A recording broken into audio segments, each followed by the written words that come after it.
stoning for adultery, amputations for theft, death for apostates, and second-class status for Christians and Jews.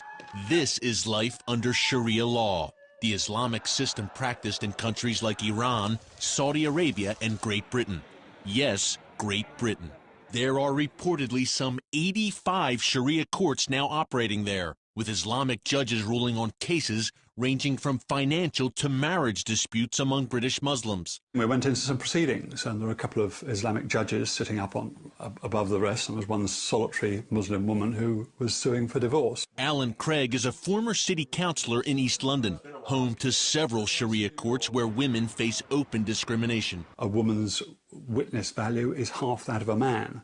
So, you know, that they will tend, therefore, to take the man's position in a divorce. Craig is working with Baroness Carolyn Cox to pass a bill in Britain's House of Lords protecting women from the Sharia oppression.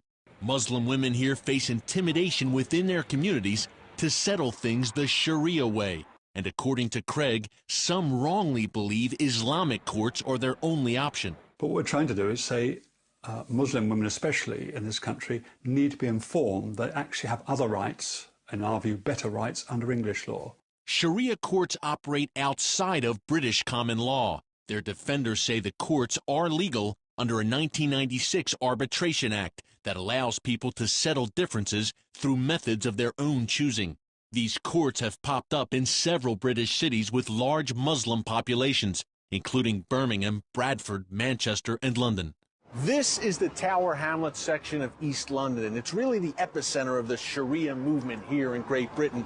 This impoverished borough of East London has been dubbed the Islamic Republic of Tower Hamlets. Its first elected mayor is a Muslim who critics say has ties to extremist groups. His office declined CBN News' request for an interview.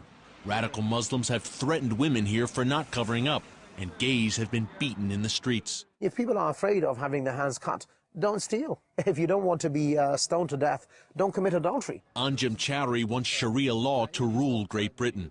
Last year, his followers put up posters around Tower Hamlets labeling it a Sharia-controlled zone where Islamic rules are enforced. We're sitting in a beautiful park here in London. How would this park look different? Would this park look different if Sharia came to the UK and your vision came to the UK? Certainly, you know, the adult women, whether Muslim or non-Muslim, you know, will have to cover themselves, as indeed would the men. Craig fears the growth of Sharia law in areas like East London could lead to Muslim enclaves isolated from mainstream British society. My feeling around here is that those that don't, those that isolate themselves, those that separate themselves, is growing faster than those who what we would call progressive.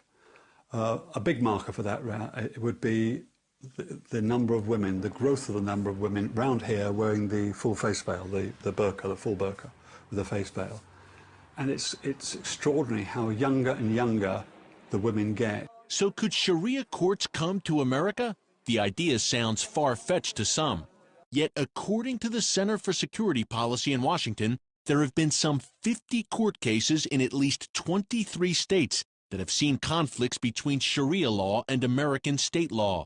And 4 states have adopted legislation called American Laws for American Courts that would protect U.S. citizens from the use of any type of foreign law like Sharia in the courtroom. Back in East London, Craig says the fight against Sharia is much more than a religious or legal issue. It's actually a human rights thing. And that's what we're doing. We're working in partnership with non-Christians as well on this, trying to bolster and strengthen the position for Muslim women. Eric Stakelbeck, CBN News, reporting from East London.